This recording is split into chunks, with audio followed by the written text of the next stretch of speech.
हजारों करोड़ का माल जाता है यहाँ से विदेशों में। सोना है ये सोना।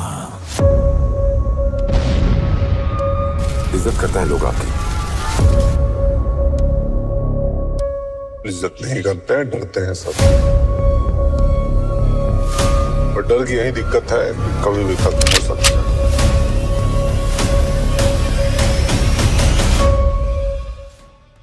सलीम कैसे बन गया गैंगस्टर?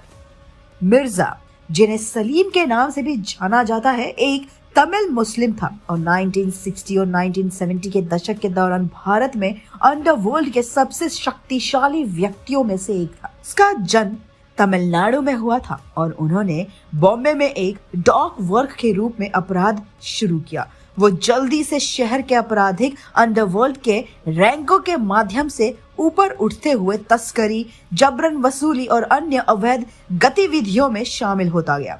अपने चरम के दौरान उसने मुंबई हार्बर में सोने, चांदी और इलेक्ट्रॉनिक सामानों की तस्करी की नियंत्रित किया। वो अपने परोपकार और धर्मार्थ कार्यों के लिए भी जाना जाता था, खासकर मुस्लिम समुदाय में। उसने स्कूलों, मस्जिदों का निर्माण किया और गरीबों और जरूरतमंदों की मदद भी की, जिससे उसे खूब ख्याति यानी फेम मिला। 1970 के दशक में सलीम ने खुद को आपराधिक गतिविधियों से दूर करना शुरू कर दिया और एक रियल एस्टेट डेवलपर के रूप में वैध व्यवसाय में प्रवेश किया। वो भारतीय राष्ट्रीय कांग्रेस का सदस्य भी बना और राजनीतिक गतिविधियों में लोकप्रिय था। रियल एस्टेट डेवलपर बनना तो बस दिखावा था, बाकी मेन काम उसका स्मगलिंग कराना ही था। सलीम के पास कई घुड़दौड़ के घोड़े थे, वो खुद भी घुड़सवारी करता था। बस मुंबई रेसिंग में एक प्रसिद्ध व्यक्ति था और अक्सर रेस कोर्स में भव्य पार्टियों की मेजबानी करता था।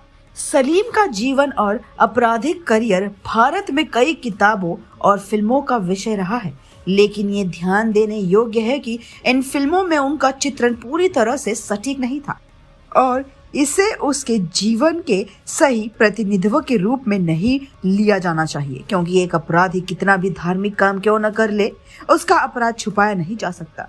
पुलिस ने कई कोशिशें करी सलीम के खिलाफ सबूत जुटाने के, उसके काले धंधे को बंद करने की, पर उनकी कोई भी कोशिश सफल नहीं हुई, क्योंकि सलीम एक धर्म कर्म करने वाला मसीहा बन गया था और पब्लिक का अटूट सपोर्ट होने की वजह से सारे सबूत फीके पड़ जाते थे। जब भी पुलिस कुछ सबूत पेश करके उसको गिरफ्तार करती, पब्लिक सड़कों पर आ जाती थी और इतना पॉलिटिकल प्रेशर बन जाता कि वो हर बार छूट जाता। 1994 में मुंबई में उनके आवास पर उनकी मृत्यु हो गई। उसकी मृत्यु पर व्यापक शोक मनाया गया और हजारों लोग उनके अंतिम संस्कार में शामिल हुए। अपने आपराधिक अतीत के बावजूद उसे मुसलमानों के मसीहा के रूप में याद किया जाता है, जो गरीबों की मदद करता।